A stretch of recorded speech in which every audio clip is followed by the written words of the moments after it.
ఎక్కువ దూరం నడిచినప్పుడు కాలి పిక్కలు పట్టేయడం, నొప్పిగా అనిపించడం మనకు అనుభవమే. అయితే కొద్ది దూరం నడిచినా పిక్కలు పట్టేస్తుంటే ఖచ్చితంగా అనుమానించాల్సిందే. వయసు పైబడుతుందని, మోకాల నొప్పులు మొదలైపోయాయని భావిస్తూ ఇలాంటి పిక్క నొప్పుల్ని మనలో చాలా మంది పెద్దగా పట్టించుకోరు, తేలికగా తీసుకుంటూ ఉంటారు. నిజానికి ఇలాంటి పిక్క నొప్పుల వెనుక కొన్నిసార్లు ప్రమాదకరమైన పీవీడీ జబ్బు కారణంగా ఉండే అవకాశం ఉంది. పెరిఫెరల్ వ్యాస్కులర్ డిసీజ్ గా పిలిచే ఈ జబ్బు గురించిన పూర్తి వివరాల్ని డాక్టర్ని అడిగి ఇప్పుడు తెలుసుకుందాం.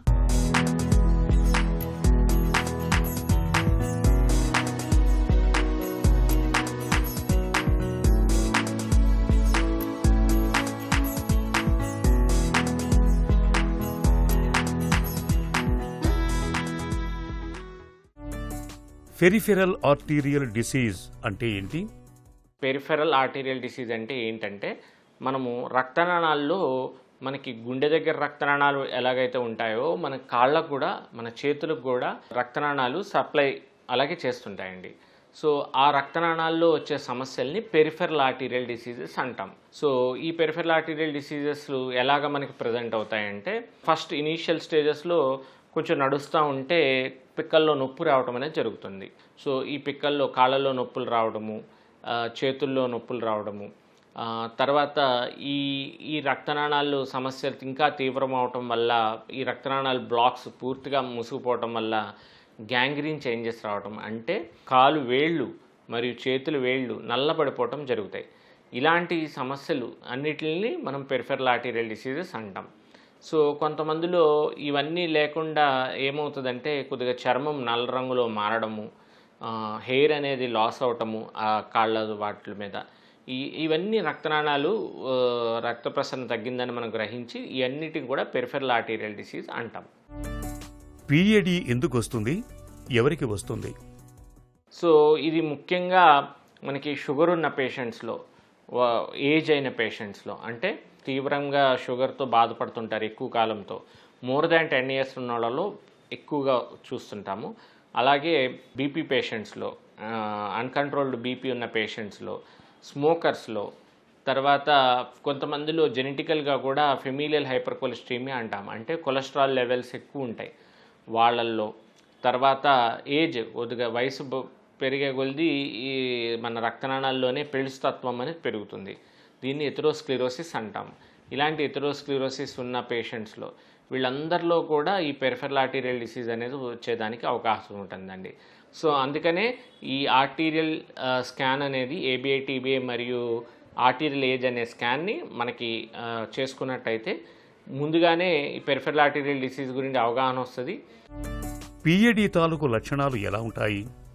ఈ సిమ్టమ్స్ ఫస్ట్ అయితే క్లాడికేషన్ అని చెప్పాను, అంటే పిక్కల నొప్పులు రావడము, తర్వాత పిక్కలు పట్టేయటము, పిక్కలులో తీవ్రమైన బాధ కలగడము, ఇవన్నీ కూడా ఇనీషియల్ సిమ్టమ్స్. తర్వాత గ్యాంగ్రీన్ అయిపోవటము, ఇంకొంతమందిలో గ్యాంగ్రీన్ సివియర్ అయ్యి కాలు కూడా తీసుకొని కూడా వస్తుంటారండి. ఆల్రెడీ వేళ్ళు కానీ ఇవన్నీ షుగర్ వల్ల అన్కంట్రోల్డ్ ఉన్నాయని కట్ చేయించుకొని వస్తారు. సో ఇలాంటిది ఏమీ లేకుండా ముందుగానే మనం ఈ సిమ్టమ్స్ గురించి, దీని గురించి అవగాహన మనం చేసుకున్నట్టయితే డెఫినెట్గా కూడా మనకి పెరిఫెరల్ ఆర్టీరియల్ డిసీజ్ ముందుగానే గమనించుకోవచ్చు. పీఏడీ జబ్బుని ఎలా నిర్ధారించుకుంటారు? దీనికి నిర్ధారణ చాలా సులువండి. ఏబిఐ, టీబీఐ మరియు ఆర్టీరియల్ ఏజ్ అనేది చూస్తాము. రక్త ప్రసరణ ఎంత పర్సంటేజ్ వెళ్తుందో కూడా ఆ స్కాన్లో మనకు అర్థమైపోతుంది. ఇది ఒక చిన్న టెస్ట్ అండి. బీపీ కఫ్స్ ఎలా పెడతామో అలాగే ఒక పరికరం ఉంటుంది. ఒక 5 నిమిషాల్లో మనకి ఈ టెస్ట్ ద్వారా మనకు పెరిఫెరల్ ఆర్టీరియల్ డిసీజ్ ఉందా లేదో తెలిసిపోద్ది. మరీ తీవ్రంగా ఉన్న వాళ్ళల్లో డాప్లర్ స్కాన్ మరియు సిటీ యాంజియోగ్రామ్ కూడా చేస్తాము. సో ఇవన్నీ చూసుకొని యాంజియోగ్రామ్ అది చేసుకొని ఏ స్థాయిలో ఉంది మనకి పెరిఫెరల్ ఆర్టీరియల్ డిసీజ్ అని చూసుకొని దీనికి చికిత్స అనేది ప్లాన్ చేసుకుంటాం. పెరిఫెరల్ ఆర్టీరియల్ డిసీజ్కి చికిత్స ఎలా ఉంటుంది? ఎర్లీ స్టేజ్లో ఉన్న వాళ్ళలో చికిత్స చాలా సులువు అండి. చికిత్స అనేది మనం ఒక చిన్న టాబ్లెట్స్ కొన్ని ఉంటాయి, దాంతోపాటు కొన్ని మందులు ఉంటాయి. మరియు కొంతమందిలో ఎవరిలో అయితే సివియర్ డిసీజ్ ఉంది, ఇబ్బంది ఎక్కువ ఉందో వాళ్ళల్లో యాంజియోప్లాస్టీ అంటాం. అంటే నీడిల్తో మనకు హార్ట్కి ఎలాగైతే యాంజియోప్లాస్టీ చేస్తామో అలాగా ఈ కాళ్ళల్లో కూడా ఒక బెలూన్ పంపించి మూసుకుపోయిన రక్తనాళాలని ఓపెన్ చేస్తాము. ముఖ్యంగా ఇంట్రావాస్కులర్ లిథోట్రిప్సీ అంటాం, అంటే ఎవరిలో అయితే కాల్షియం ఎక్కువ ఉండి రక్తనాళం రాయిలా తయారైపోయిందో వాళ్ళల్లో కూడా మనము ఇంట్రోవాస్కులర్ లిథోట్రిప్సీ అని చేసి మనము ఈ కాల్షియం అంతా బ్రేక్ చేసుకొని చక్కగా మళ్ళీ రక్త ప్రసరణ వెళ్ళే విధంగా మనం చేస్తాము. వీటితో పాటు ఎథరెక్టమీ డివైజెస్ కానీ ఇవన్నీ కూడా మనం చేయటం అనేది జరుగుతుంది. సో మన దగ్గర హైబ్రిడ్ క్యాథ్లాబ్ ఫెసిలిటీ అనేది కూడా అందుబాటులో ఉంది. ఈ హైబ్రిడ్ క్యాథ్లాబ్ ఫెసిలిటీ అంటే ఏంటంటే మనం ఒకేసారి కాంప్లెక్స్ ప్రొసీజర్స్ అంటే క్లిష్టతరమైన సర్జరీని కూడా సులువు చేయడం కొరకు ఈ హైబ్రిడ్ క్యాథ్లాబ్ అనేది మనం అందుబాటులో తీసుకొచ్చామండి. పెద్ద కోత లేకుండా చిన్న దాంతోనే అయిపోవడానికి మనకి హైబ్రిడ్ క్యాథ్లాబ్ అనేది చాలా తోడ్పడుతుంది. అంతేకాకుండా దానివల్ల పేషెంట్ కూడా త్వరగా రికవరీ అయిపోయి వాళ్ళ పని వాళ్ళు వెంటనే చేసుకోవచ్చు. దీనిలోనే ముఖ్యంగా ఈ బ్లాక్స్ అన్నిటినీ కూడా మనం క్లియర్ చేసి మళ్ళీ వాళ్ళకి చక్కటి రక్త ప్రసరణ ఇచ్చి ఏదైతే కాలో చెయ్యో అది మనం పోకుండా కూడా కాపాడి 100% వాళ్ళు మళ్ళీ వాళ్ళ లైఫ్ని తిరిగి తీసుకురావడం అనేది జరుగుతుందండి. పిఏడి జబ్బుని నివారించుకోవచ్చా?